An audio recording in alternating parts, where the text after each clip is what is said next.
শাসক দলীয় দুই গোষ্ঠীর গোষ্ঠীকুন্দলে সংঘর্ষ, এলাকায় চাঞ্চল্য। ধর্মনগর শহরের নয়াপাড়া এলাকায় শাসক দলীয় দুই গোষ্ঠীর মধ্যে বিবাদকে কেন্দ্র করে ব্যাপক উত্তেজনা ছড়ায়। হঠাৎ করে সংঘর্ষের ঘটনায় সমগ্র এলাকায় চাঞ্চল্যের সৃষ্টি হয়। সূত্রের খবর, ঘটনার পর উভয় পক্ষ থেকেই ধর্মনগর থানায় পৃথক পৃথক মামলা দায়ের করা হয়েছে। এর ফলে থানাতেও পাল্টাপাল্টি মামলাকে কেন্দ্র করে উত্তেজনা তৈরি হয়। পুলিশ সূত্রে জানা গেছে, পরিস্থিতি নিয়ন্ত্রণে আনতে আইন শৃঙ্খলা রক্ষাকারী বাহিনী দ্রুত ঘটনাস্থলে পৌঁছায়।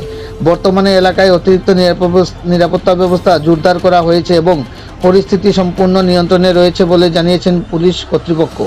স্থানীয়দের মতে সাম্প্রতিক সময়ে নয়াপাড়া এলাকায় রাজনৈতিক অস্থিরতা বাড়ছে, যার জেরে সাধারণ মানুষের মধ্যে আতঙ্কের পরিবেশ সৃষ্টি হচ্ছে। ধর্মনগর থেকে নিজস্ব প্রতিনিধির রিপোর্ট, শ্যামলী ত্রিপুরা। একটা ছেলে আছে জ্ঞানময় সামথিং করে পাতারকান্দি বাড়ি, এখানে নয়াপাড়া থাকে।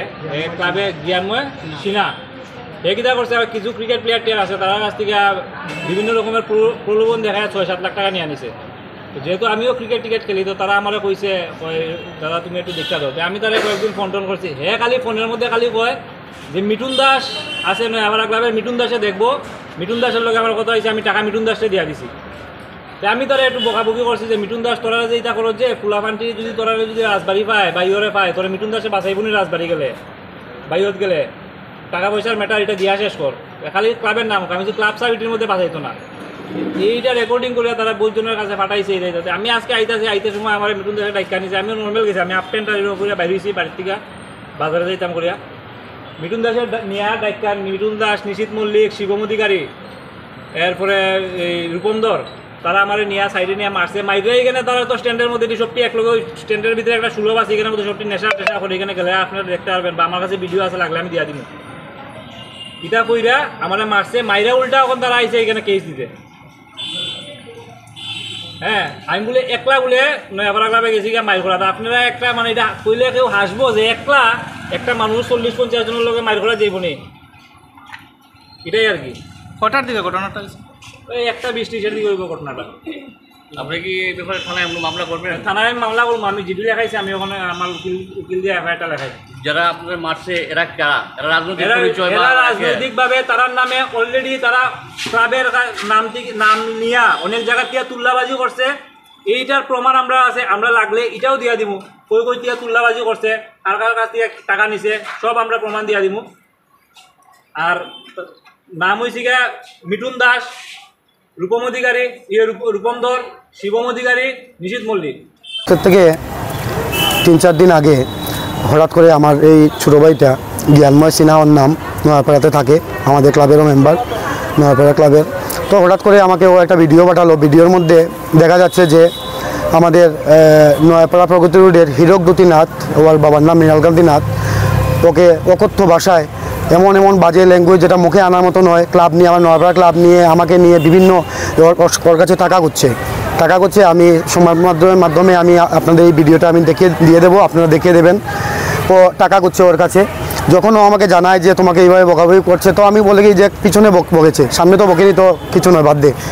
আজকে হঠাৎ করে আমার ঠিক 1:30 আমার ছেলের ছুটি হয় এক্সিএম স্কুলে।